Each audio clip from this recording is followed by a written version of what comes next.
Good morning. దేవుని పరిశుద్ధ నామంలో మీకు వందనాలు తెలియజేస్తా ఉన్నాను. ప్రతిదినం మనం చేసే పనులలో ప్రొడక్టివిటీని కానీ ఎఫిషియన్సీని కానీ ఏ విధంగా ఇంప్రూవ్ చేయాలి అనే విషయాన్ని బట్టి చిన్న ఇన్సైట్స్ బైబిల్లో ప్రొవర్బ్స్ 14:23లో సామెతలు 14:23లో ఏమని ఉంటుందంటే, ఏ కష్టము చేసినను లాభమే కలుగును, వట్టి మాటలు లేమిడికి కారణము.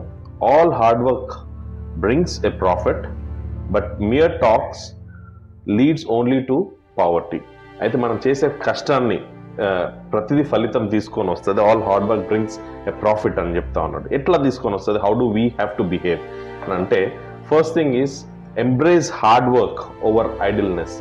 అంటే వేస్ట్గా టైంని వ్యర్థముగా ఉండడం కంటే ఇట్ ఈస్ బెటర్ నువ్వు కష్టాన్ని నమ్ముకోవడానికి, అంటే కష్టం చేయడానికి, హార్డ్ వర్క్ చేయడానికి నమ్ముకోవడం అనేది చాలా మంచిది.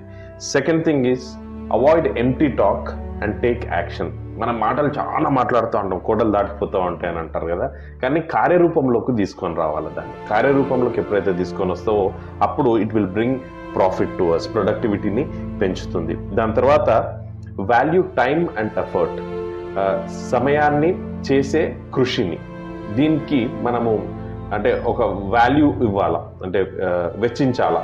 మనం పెడుతున్న ఎంత టైం దీని మీద స్పెండ్ చేస్తున్నాం, ఎంత కష్టం స్పెండ్ చేస్తున్నాం, దీని నుంచి వచ్చే రిజల్ట్ దానికి తగ్గట్టుగానే ఉందా, లేదా మనం అంటే ఎక్కువ టైం ఎఫర్ట్ స్పెండ్ చేస్తున్నాం, రిజల్ట్ అంత ఎక్కువగా కనిపిస్తలేదంటే don't waste time there, get into something else.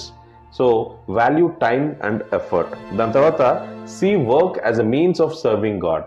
మనం చేసే ప్రతి పనిలో దేవునికి సేవ చేస్తున్నాము అనే విషయాన్ని మనము గుర్తించుకోవాలా. దాని తర్వాత seek God's blessings through honest effort. నిజాయితీగా పనిచేసినప్పుడు ప్రతిదినం దేవునితోటి మనము ఆ యొక్క సంబంధం ఉన్నప్పుడు దేవుడు దాన్ని ఖచ్చితంగా బ్లెస్ చేస్తాడు. సో ఈ 3-4 అంటే ఇన్సైట్స్, దేవుడు ఇచ్చిన ఇన్సైట్స్ తోటి మనము మన పని చేసినప్పుడు ప్రాఫిట్ అంటే ప్రొడక్టివిటీ, దాని ఎఫిషియన్సీని ఇంకా ఇంక్రీజ్ ఎట్లా చేయాలి అంటే ఈ 3-4 things, insights, somewhere it will help in our lives. Thank you so much for listening.